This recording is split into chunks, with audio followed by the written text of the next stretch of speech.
Hello everyone, I am Mamta Goyal. As you know, हमने national income and related aggregate unit start की हुई है। ये इसका second part basic concept of macro economics है। आज का टॉपिक रहेगा हमारा नेट इनडायरेक्ट टैक्स। इससे पहले वीडियोज में हम इन टॉपिक्स को डिस्कस कर चुके हैं। कौन कौन से?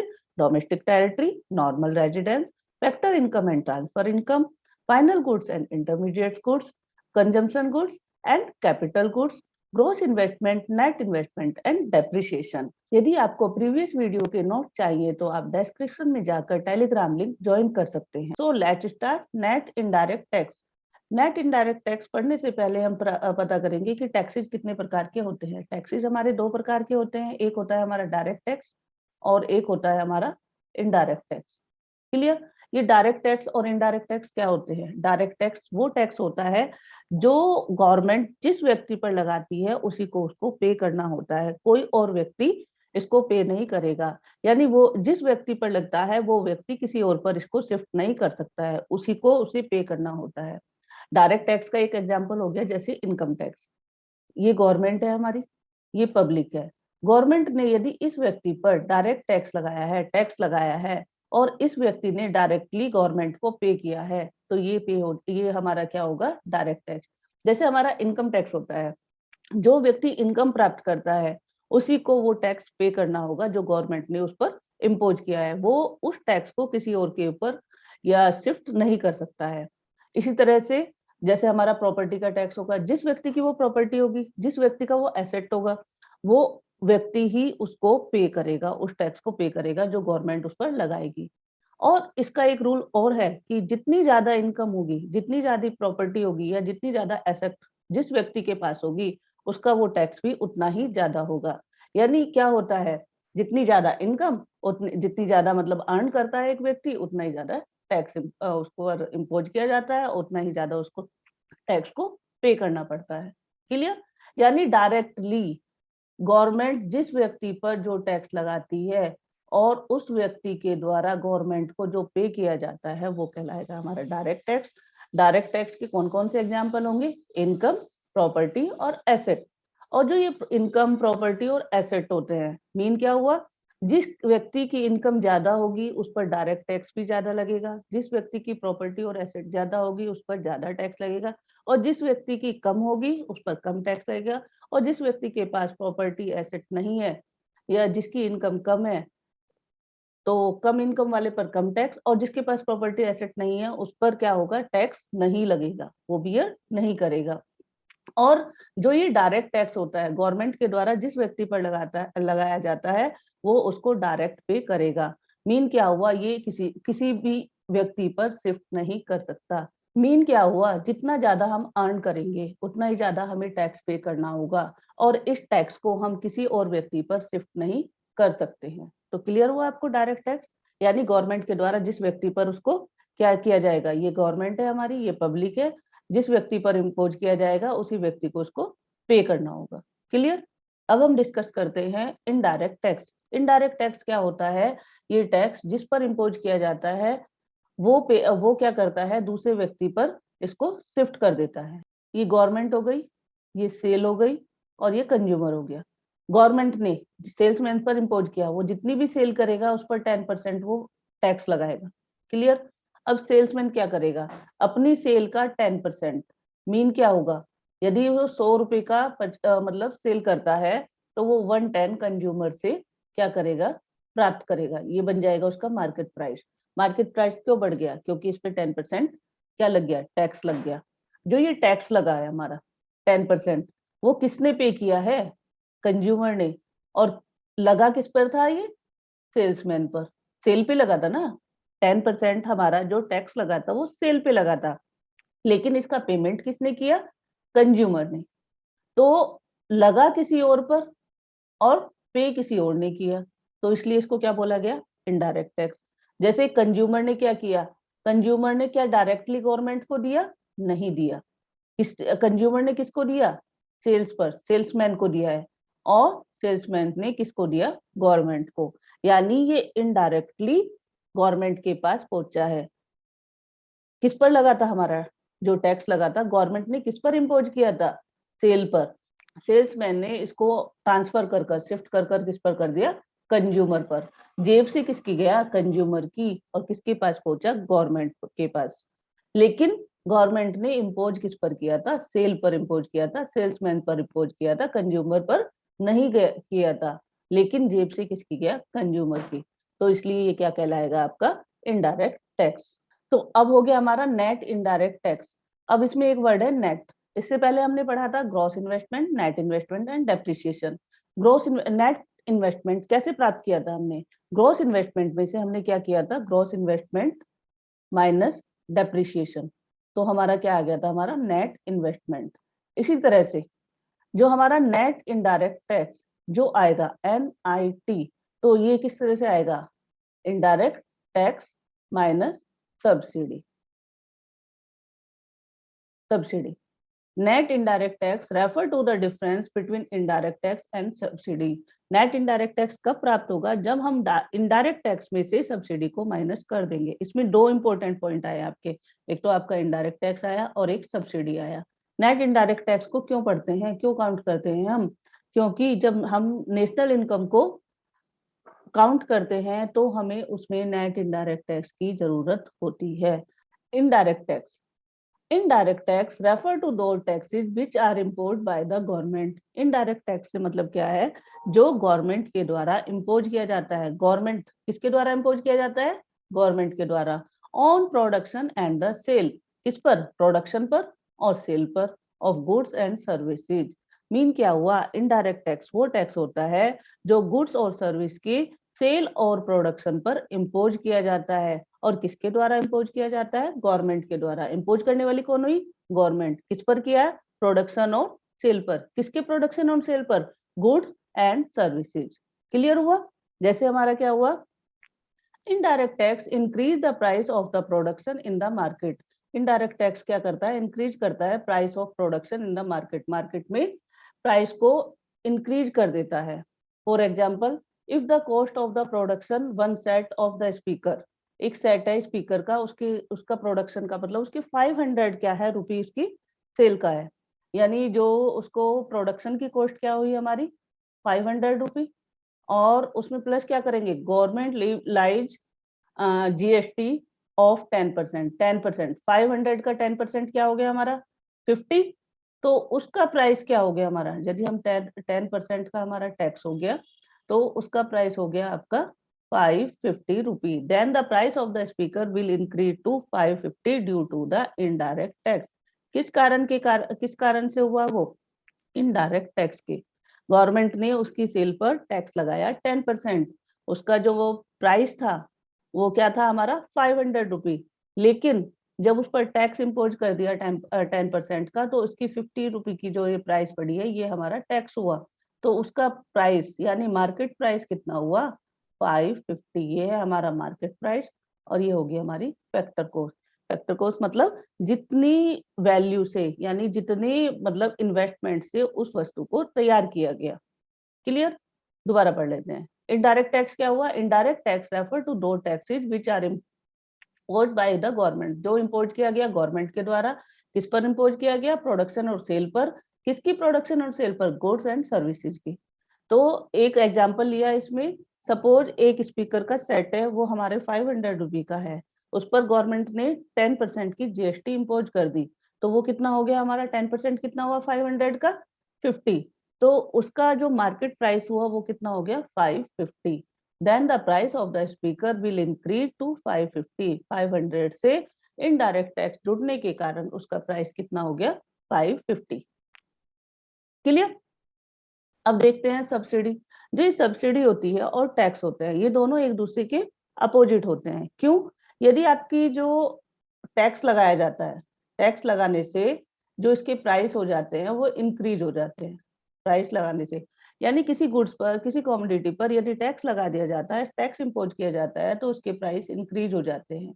लेकिन जब गवर्नमेंट सब्सिडी प्रोवाइड कराती है, तो उसके प्राइस क्या होते हैं, डिक्रीज हो जाते हैं। इसलिए क्या क्या कहा जाता है, जो हमारा टैक्स है और जो सब्सिडी है, ये दोनों अपोजिट कॉन्सेप्ट बनते हैं।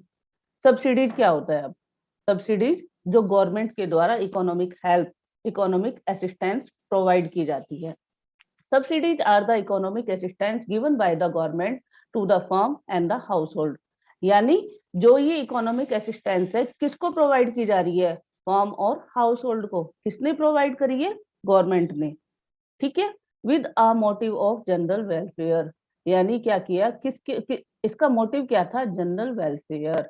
यानी जो सब्सिडीज है वो प्रोवाइड किसके द्वारा की जाती है? गवर्नमेंट के द्वारा। ये सब्सिडीज होती क्या है? ये होती है इकोनॉमिक असिस्टेंस, इकोनॉमिक हेल्प। और किसको प्रोवाइड की जाती है? फर्म और हाउस होल्ड का। किस मोटिव से करी जाती है? जनरल वेलफेयर, यानी पब्लिक की इसकी क्या हुई? वेलफेयर के लिए इसको यूज किया गया। In India LPG cylinder is sold at subsidize rate. Mean क्या हुआ? जैसे हमारा एलपीजी का सिलेंडर 100 रुपी का है, सॉरी 1000 रुपी का है, तो उस पर कुछ अमाउंट क्या कर दिया? डिडक्ट कर दिया। यानी सपोज उस पर 100 रुपए डिडक्ट कर दिए गवर्नमेंट ने एज ए सब्सिडी। तो वो सब्सिडाइज रेट में कितने का मिलेगा? हमारा 900 रुपी का। तो सब्सिडी क्या हुआ? Economic assistance. किसके द्वारा हुई है? ये गवर्नमेंट के द्वारा। तो क्लियर हुआ आपको? सब्सिडीज क्या है? ये हमारी इकोनॉमिक असिस्टेंस है जो गवर्नमेंट प्रोवाइड कराती है। यानी आप सीधे सीधे रूप में समझ सकते हैं, कुछ परसेंट की आपको छूट मिल जाती है। जो वस्तु, जो कमोडिटी आप यूज करते हैं उस पर कुछ परसेंट की आपको छूट मिल जाती है, डिस्काउंट मिल जाता है। इकोनॉमिक असिस्टेंस, इकोनॉमिक हेल्प मिलती है आपको। यानी यदि कोई चीज आपकी 100 रुपए की है, जैसे एलपीजी का सिलेंडर आपका 1000 रुपी का है, सॉरी एलपीजी का सिलेंडर 1000 रुपी का है, उस पर गवर्नमेंट ने आपको 100 रुपी की सब्सिडी प्रोवाइड की, तो उसका सब्सिडाइज रेट क्या हुआ? हमारा 900 रुपी हुआ। तो LPG cylinder is sold at the subsidize rate. तो किस पर उसकी सब्सिडी कितनी हुई हमारी? 100 रुपी। क्लियर हुआ? They are often granted to promote export. ये क्या करता है? जो सब्सिडीज है ये क्या करती है? प्रमोट करती है एक्सपोर्ट को, जिससे ज्यादा से ज्यादा एक्सपोर्ट किया जाए। सब्सिडीज के कारण कम रेट पर ये जाएगी किसके पास? पब्लिक के पास। उससे क्या होगी? पब्लिक उसकी डिमांड बढ़ा देगी। तो ये क्या करती है? एक्सपोर्ट को प्रमोट करती है। And to encourage firms for setting up the industries in the backward area. तो गवर्नमेंट जो सब्सिडीज प्रोवाइड करती है बैकवर्ड एरिया में ज्यादा प्रोवाइड कराती है। तो जो इंडस्ट्रियलिस्ट है अपनी इंडस्ट्री को कहाँ पर पब्लिश करना चाहेंगे? बैकवर्ड एरिया में, क्योंकि वहां पर डिमांड भी ज्यादा होगी और कम पैसे में उसको, मतलब जो प्रोडक्शन तैयार हो जाएगा उसका कम इन्वेस्टमेंट के साथ स्टार्ट हो जाएगा। Next one, subsidies. Subsidies are opposite to indirect tax. जैसे कि मैंने अभी बताया, सब्सिडीज क्या होता है? इनडायरेक्ट टैक्स के अपोजिट होता है। As they reduce the market price of the commodity. वो मार्केट प्राइस रिड्यूस कर देती है कमोडिटी की। In the example of the speaker, if the government grant a subsidy of 10 rupee, then the price of the speaker will fall is 550 540 due to the subsidies. अभी मैंने बताया, जैसे इसका एक एग्जाम्पल ले लेते हो, जैसे आपका 550 का स्पीकर हुआ था विद टैक्सेस, लेकिन यदि 10% की 10 रुपी की सब्सिडी दी गई तो उसका प्राइस क्या हो जाएगा? 540। और सपोज ये स्पीकर हमारा कितना था? टैक्सेस इम्पोज करने से पहले हमारा 500 का था, लेकिन उस पर क्या किया? टैक्स इम्पोज किया, तो क्या हो गया? ये 550। अब इसमें देखो, एक एग्जाम्पल और ले लेते हैं इसका। यानी हमारी कोई वस्तु 20 रुपी की है, उस पर हमने टैक्स इम्पोज किया, तो उसका प्राइस कितना हो गया? 25 रुपी। और यदि गवर्नमेंट सब्सिडी प्राइस प्रोवाइड की है उसने, तो 25 में से यदि 2 रुपए की सब्सिडी है आपकी, 2 रुपी लगाई है हमारे, तो 23 उसका क्या हुआ प्राइस? सब्सिडी देने के बाद। यानी क्या करती है? जो इनडायरेक्ट टैक्स लगता है ये क्या करता है? प्राइस को इंक्रीज कर देती है। लेकिन जब सब्सिडी गवर्नमेंट के द्वारा प्रोवाइड की जाती है, ये प्राइस को क्या करती है? डिक्रीज कर देती है। Clear? Subsidies may also be referred as economic assistance and finance assistance। यानी सब्सिडी को क्या कहा जाता है? इकोनॉमिक असिस्टेंस भी कहा जाता है और फाइनेंस असिस्टेंस भी बोला जाता है। सब्सिडीज क्या हुआ? गवर्नमेंट के द्वारा प्रोवाइड की जाती है। इसको क्या करता है? ये क्या करता है? प्राइस को कम कर देती है। किस लिए करती है गवर्नमेंट इसको? जनरल वेलफेयर के लिए करती है। जो हमारे टैक्सीज होते हैं और सब्सिडी होते हैं, इनमें अपोजिट रिलेशन होता है। क्यों? क्योंकि जब गवर्नमेंट टैक्सेज इम्पोज करती है तो क्या होता है? किसी भी कमोडिटी के प्राइस इंक्रीज हो जाते हैं। लेकिन जब गवर्नमेंट क्या करती है? सब्सिडी प्रोवाइड कराती है, तो क्या होता है? उस कमोडिटी के प्राइस, उस गुड्स के प्राइस कम हो जाते हैं। Clear? Factor cost and market cost. Factor cost क्या होता है? अभी देखते हैं। FC, it refer to the amount paid to the factor of the production. आपने पढ़ा था factor of production. Factor of production जो किसी भी प्रोडक्शन को प्रोड्यूस करने में हेल्प करते हैं। उसको जो पेमेंट किया जाता है उसको बोला जाता है factor cost. It refer to the amount paid to the factor of production for their contribution in the production process. Production process में फैक्टर ऑफ प्रोडक्शन को जो पेमेंट किया जाता है वो होती है आपकी factor cost. In the given example 500 is the factor cost. जैसे हमारे स्पीकर थे 500 के थे, क्लियर, उस पर हमने टैक्सी 500 के जो स्पीकर थे ये हमारी क्या होगी फैक्टर कॉस्ट। मीन उस वस्तु को प्रोड्यूस करने के लिए जो हमारी क्या हुआ एक्सपेंडिचर हुआ है वो कितना हुआ हमारा 500। इसका मतलब क्या हुआ फैक्टर ऑफ प्रोडक्शन, जो फैक्टर ऑफ प्रोडक्शन होता है उसको जो पेमेंट किया जाता है। फैक्टर ऑफ प्रोडक्शन क्या करते हैं प्रोडक्शन प्रोसेस में हेल्प करते हैं, उसको जो पेमेंट किया जाता है वो कहलाती है आपकी फैक्टर कॉस्ट। वो होगी हमारी 500 रुपी। और उसके बाद आता है हमारा market price. It refer to the price at which production is actually sold in the market. यानी एक्चुअली में जिस प्राइस पर इसको मार्केट में सेल किया जाता है। In the given example 540 is the market price. अब ये कैसे हुआ, अभी तो 550 था। It include the indirect tax and exclude the subsidies. इसने क्या किया, जो इनडायरेक्ट टैक्स लग रहा 10% का उसको इंक्लूड किया और जो सब्सिडी थी उसको रिड्यूस किया। 10% का क्या था हमारा, 10% का क्या था इनडायरेक्ट टैक्स, और जो 10 रुपए की क्या थी हमारी सब्सिडी, क्लियर।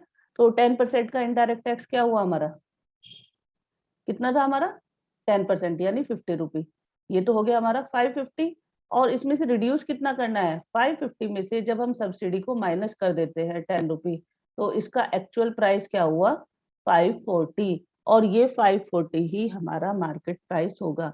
जो ये फैक्टर कॉस्ट है और मार्केट प्राइस है, इस कॉन्सेप्ट को आप अच्छे से क्लियर समझ लीजिए, क्योंकि जब आप नेशनल इनकम मेजर करेंगे तो इसको आपको क्लियरली समझना होगा, तभी आप क्वेश्चन सोल्व कर पाएंगे। तो it refer to the price at which product is actually sold. यानी एक्चुअली में जिस प्राइस पर मार्केट में कोई सामान बेचा जाता है इन the market, it is called the market price. यानी गिवन एग्जांपल में 540 इज द मार्केट प्राइस। क्यों, क्योंकि इसमें क्या किया टैक्सेस को प्लस कर दिया गया और माइनस किसको कर दिया गया सब्सिडी को। तो मार्केट प्राइस में जानने के लिए जो हमारा इनडायरेक्ट टैक्स होता है यानी नेट इनडायरेक्ट टैक्स, यानी एनआईटी भी कर सकते हो आप। जो ये होता है नेट इनडायरेक्ट टैक्स का मतलब क्या होता है, जो हमारा इनडायरेक्ट टैक्स होता है माइनस सब्सिडी, क्लियर। तो मार्केट प्राइस निकालने के लिए एक फॉर्मूला ये होगा factor cost plus indirect tax minus subsidy, या इसको क्या प्लस करेंगे फैक्टर कॉस्ट में हम नेट इनडायरेक्ट टैक्स को प्लस कर देंगे। बात तो वही हुई है। यानी फैक्टर कॉस्ट में यदि हम नेट इनडायरेक्ट टैक्स को प्लस कर देंगे तो हमारा क्या बन जाएगा मार्केट प्राइस। और दूसरा नेट इनडायरेक्ट टैक्स का मीन क्या हुआ indirect tax minus subsidy, clear. तो इसलिए या तो आप नेट इनडायरेक्ट टैक्स को प्लस करो या इनडायरेक्ट टैक्स में से माइनस सब्सिडी को प्लस करो, तो हमारा क्या निकल जाएगा मार्केट प्राइस। अब इसी तरह से यदि हमें फैक्टर कॉस्ट निकालनी होगी तो क्या करेंगे, factor cost factor cost factor cost is equal to market price minus net indirect tax. तो उसमें से क्या करेंगे मार्केट प्राइस में से नेट इनडायरेक्ट टैक्स को माइनस कर देंगे। जैसे आप ऐसे कर सकते हो, देखिए ये हो गया हमारा मार्केट प्राइस, ये होगी हमारी फैक्टर कॉस्ट, ठीक है। अब यदि हम इसमें से इसे माइनस कर देते हैं नेट इनडायरेक्ट टैक्स, तो क्या होगी हमारी फैक्टर कॉस्ट प्राप्त होगी। और फैक्टर कॉस्ट में जब हम क्या करेंगे प्लस कर देंगे नेट इनडायरेक्ट टैक्स, तो क्या होगा हमारा मार्केट प्राइस प्राप्त होगा। यानी मार्केट प्राइस में से हम माइनस करेंगे एनआईटी तो हमारी फैक्टर कॉस्ट प्राप्त होगी, और फैक्टर कॉस्ट में से जब हम एनआईटी यानी नेट इनडायरेक्ट टैक्स को प्लस कर देंगे तो हमारी जो मार्केट प्राइस है वो प्राप्त होगा। क्लियर हो गया। तो इसमें ये क्लियर हुआ आपको फैक्टर कॉस्ट क्या होता है, मार्केट प्राइस क्या होता है। मार्केट प्राइस को हम फाइंड आउट कैसे करते हैं और फैक्टर कॉस्ट को हम कैसे फाइंड आउट करते हैं। अब इसके कुछ एग्जांपल देख लेते हैं। Calculate net indirect tax in the following cases. यानी फर्स्ट केस में क्या दिया, ये क्वेश्चन हुआ नेट इनडायरेक्ट टैक्स गिवन है और सब्सिडी गिवन है। तो हम इसमें आपका नेट इनडायरेक्ट टैक्स कैसे निकालेंगे। नेट इनडायरेक्ट टैक्स का फॉर्मूला क्या है हमारा, एनआईटी का फॉर्मूला क्या है हमारा जब हमारी इनडायरेक्ट टैक्स और माइनस सब्सिडी हो जाएगा, इनडायरेक्ट टैक्स माइनस सब्सिडी। तो इनडायरेक्ट टैक्स क्या है हमारा 0 माइनस क्या हुआ 100, क्लियर। तो इसका आंसर क्या होगा हमारा -100 रुपी। ये क्या हुआ हमारा नेट इनडायरेक्ट टैक्स। जब इनडायरेक्ट टैक्स और सब्सिडी गिवन है तो उन दोनों को आपस में माइनस करेंगे, सब्ट्रैक्ट करेंगे, तो हमारा क्या आ जाएगा नेट इनडायरेक्ट टैक्स। तो नेट इनडायरेक्ट टैक्स क्या बना हमारा -100 rupee. Second question, indirect tax given है, इसमें इनडायरेक्ट टैक्स कितना है हमारा 250 रुपी और सब्सिडी कितनी है हमारी 0। तो फॉर्मूला वही बनेगा, एनआईटी का फॉर्मूला क्या होता है हमारा इनडायरेक्ट टैक्स माइनस सब्सिडी। तो इनडायरेक्ट टैक्स कितना है हमारा 250 माइनस सब्सिडी कितनी है हमारी 0। तो इसका जो नेट इनडायरेक्ट टैक्स बनेगा वो कितना हो जाएगा हमारा 250 रुपी। क्लियर। यहाँ पे माइनस में आया तो इसको माइनस कर दिया जाएगा और यहाँ प्लस में आया तो इसको प्लस कर दिया जाएगा। क्लियर। नेक्स्ट वन जो थर्ड केस है उसमें क्या हुआ आपका इनडायरेक्ट टैक्स हमारा 200, सब्सिडी कितनी है हमारी 120। तो उसमें पूछा एनआईटी, फॉर्मूला यही है हमारा आईटी माइनस आईटी यानी इनडायरेक्ट टैक्स माइनस सब्सिडी। तो डायरेक्टली इसको पुट कर लेते हैं। डायरेक्टली क्या होगा हमारा जो इनडायरेक्ट टैक्स है हमारा 200 हुआ, 200 में से हम किसको करेंगे सब्सिडी को माइनस कर देंगे 120 को। तो जो हमारा नेट इनडायरेक्ट टैक्स आया वो आया आपका 80। क्लियर हुआ। यानी नेट इनडायरेक्ट टैक्स को निकालने के लिए हमें क्या करना होगा इनडायरेक्ट टैक्स माइनस सब्सिडी करना होगा। क्लियर। जैसे जिस तरह से क्या करते हैं मार्केट प्राइस और फैक्टर कॉस्ट को हम क्या करते हैं फाइंड आउट कर सकते हैं। मार्केट प्राइस को फाइंड आउट करने के लिए क्या करना होगा हमें फैक्टर कॉस्ट में से, फैक्टर कॉस्ट में क्या करेंगे नेट इनडायरेक्ट टैक्स को प्लस कर देंगे और यदि हमें फैक्टर कॉस्ट निकालनी है तो मार्केट प्राइस में से नेट इनडायरेक्ट टैक्स को हम माइनस कर देंगे। अब इसका नोट पढ़ लेते हैं। The concept of NIT is very important to difference between factor cost and market price. यानी मार्केट प्राइस और फैक्टर कॉस्ट निकालने के लिए नेट इनडायरेक्ट टैक्स के कॉन्सेप्ट को समझना बहुत जरूरी है। Market price include the net indirect tax. Market price में हमारा नेट इनडायरेक्ट टैक्स इंक्लूड होता है। क्यों? क्योंकि जब हमने बताया था ना फैक्टर कॉस्ट और प्लस नेट इनडायरेक्ट टैक्स करते हैं तो हमारा मार्केट प्राइस निकलता है। तो यही होता है ना इससे कि मार्केट प्राइस में हमारा नेट इनडायरेक्ट टैक्स इंक्लूड होता है, वेयर एज जबकि फैक्टर कॉस्ट एक्सक्लूड इट। जो फैक्टर कॉस्ट होता है उसमें से नेट इनडायरेक्ट टैक्स को एक्सक्लूड कर दिया जाता है। The concept of indirect taxes and subsidies does not arise in the two sector economy. It includes household and farm. ठीक है। And this concept is relevant to the 3 sector and 4 sector economy. ये मैंने पहले भी बताया था आपको 2 sector economy, 3 sector economy and 4 sector economy. I hope ये concept आपको clear हो गया होगा। I hope you understood everything. If you have any doubt, you can ask me in the comment section. And if anybody want video on any topic, please let me know in the comment section. And I will try to make video on those topic as soon as possible. So thank you for watching. Happy learning.